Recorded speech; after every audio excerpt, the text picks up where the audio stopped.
Hi everybody, this is Barry Schwartz. This is the Search Buzz video recap. Today is Friday, May 27th, and I wanted to discuss this past week of news and topics that I wrote about at the Search Engine Roundtable at seroundtable.com. Again, today is Friday, May 27th, and we are live right now. So the first thing I wanted to discuss was that Google's testing a new user interface for the search results, the organic search results. Google is placing the URL, display URL, which is usually under the search description. You have like the hyperlink, the blue hyperlink. Then you have the search description, little description, and then you usually have a URL under it, the green URL. That is being pushed up between the description and the title, the clickable title, in the search results. Google's been testing this in the AdWords place, but now it seems to be testing this week in the organic listings. We have more information about that on May 27th. At seroundtable.com. Social stuff. So this week I posted about a topic on social. It was a Webmaster World thread discussing basically how expert content might be no longer as valuable as social ranking factors. So typically in the past, if you were authority on a topic, you used to rank extremely well for the content that you produced. Basically, you wrote the best content, it was expert content, that content tended to rank very, very well in the Google search results. Now somebody's worried that with all these social ranking factors coming in, like tweets and Facebook and all these other things coming in, that the most tweeted results will start to rank better than the most expert results. So I'm not sure if that's fairly true. I mean, it still works the same way. You have quality content that's relevant, that has links to it. Plus, now, if you have expert content, I don't see why people wouldn't tweet about that content or like it on Facebook. So I'm not sure how true that is, but we have a long discussion about it on May 24th at seroundtable.com. Talking about social, another Webmaster World thread was posted this week saying that tweets are becoming extremely influential in terms of how Google ranks results in the search results. Basically, we posted this morning, and it's basically saying that I noticed that Google's giving more weight to Twitter since Panda. So if you get tons of tweets, you're likely to rank better. And some other moderators and the various people in the forum actually confirmed that and say, yeah, I did notice that. There's no doubt that Google's using social ranking factors more and more heavily than they did even 6 months ago. The question is, how influential are those tweets?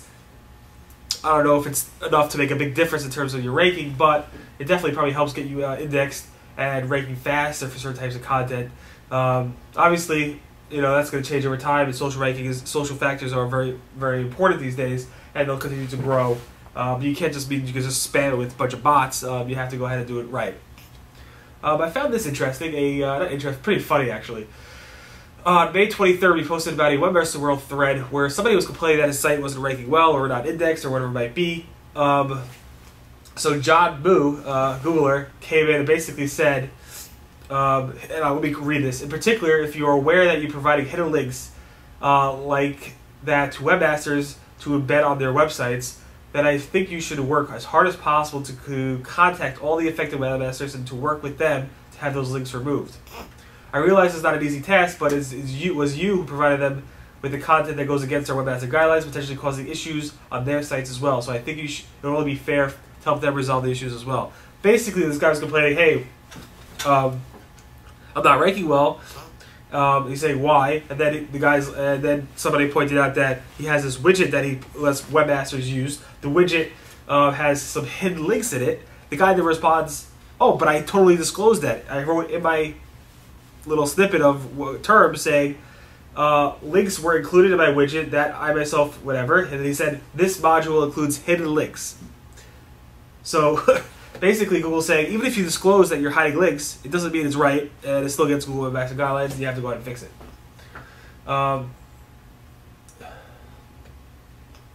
Next topic is another Google thing that was said this week. Caspar, who is pretty much involved in the foreign language, non-US based language Google Help forums, tweeted this week saying, if free hosts appear to be massively spammed, Google reserves the right to take action against the entire site. Basically, if there's a host with 95% people on the host are spammers, Google could go ahead and wipe out all the people on that host, even the 5% that are actually good and okay. So that's a topic that was discussed. Again, he wrote this in the Polish forum, and I have a link to it on May 25th at Relevancy. It's nothing new really, but it's the first time I actually saw it in a help forum by a Googler.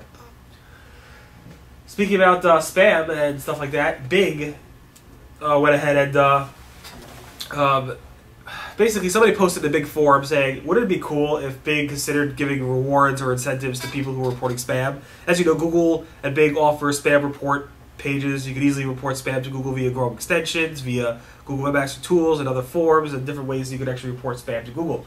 But somebody asked Bing, why don't you just go ahead and give them money or give them some other incentives to actually encourage people to report spam? It was interesting, the response from Bing, who said, "Thank you for your feedback. While I can't guarantee all requests are granted, we will certainly have our team review this and consider it in the future." So I wrote my title, Bing is considering rewards for search spam reports.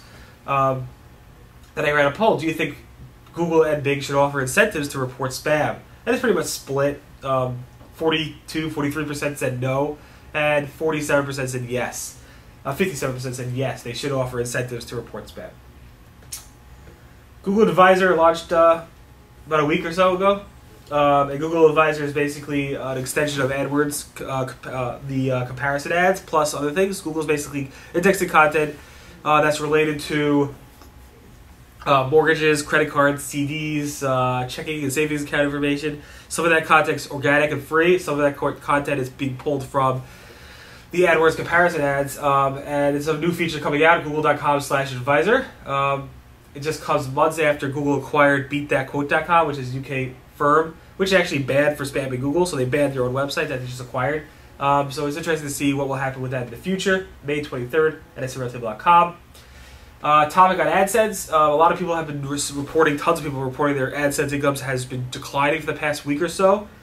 It's not actually declining. Google actually posted a thread explaining what happened.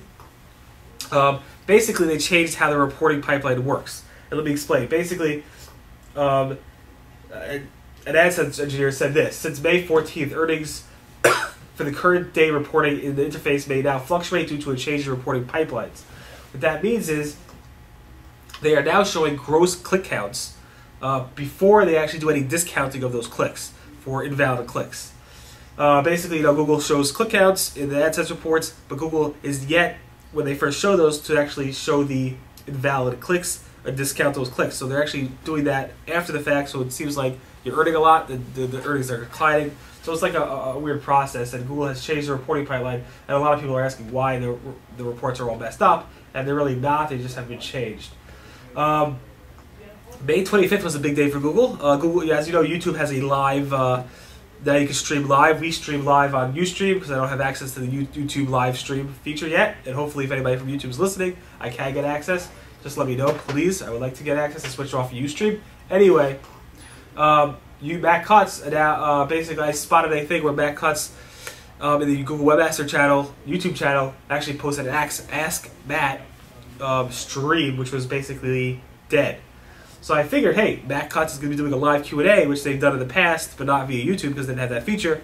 And it would go live the next few days or so. It actually happened that afternoon, about 1 p.m. Eastern time, where Matt Cutts said, how should we celebrate our reaching almost 5 million views on our YouTube channel? And how they celebrated that was to offer a pretty much about a 2-hour live Q&A with Matt Cutts, where people submitting questions via YouTube as well as via Twitter. And Matt Cutts pretty much spent 2 hours replying to people. We have more information about that on May 26th at SRLTable.com. 2 more topics. Speaking of videos on YouTube, for some reason our videos are not being indexed well. These videos that I'm doing right now are not being indexed well by Google. They are included in our sitemap, video sitemap file. They are included in YouTube. But for some reason when I do a Google video site command on the site, it's not coming up in terms of the most recent videos. I'm not sure why. Other people have the same problem. Google's Paul Karth basically said, you might want to try, somebody else, not to us, but you might want to try moving the video up higher on the page so Google knows it's important. I'm not sure how relevant that is, but that's what he said. So maybe moving videos up higher on the page, they'll be indexed faster and more complete by Google. I'm not exactly sure. finally, we are having a poll on May 25th. I really strongly encourage you to go to SCRoundtable.com, go to the archives, click on the bottom, it says more, it says older posts, and then go to the May 25th post that says, poll, did your site recover from the Google Panda update? We're trying to get as many responses as possible. And we have about 250 responses so far. Most people, about 70% are saying no. Some people are saying yes. Only 4% are pretty much saying yes, they recovered fully. At the same time, I'm not sure how much to trust any of these results because a lot of other factors come into play where rankings have dropped around the same time and have nothing to do with Panda. Anyway, please go ahead and take my poll on May 25th at SCRoundtable.com. And that pretty much recaps everything. So that was the Search Buzz Video Recap. My name again is Barry Schwartz. This is the news we covered over the past week on SCRoundtable.com. Again, today is May 27th, and it's Friday. And I hope to see you guys next week. Everyone have a great weekend, and we'll see you then. Bye.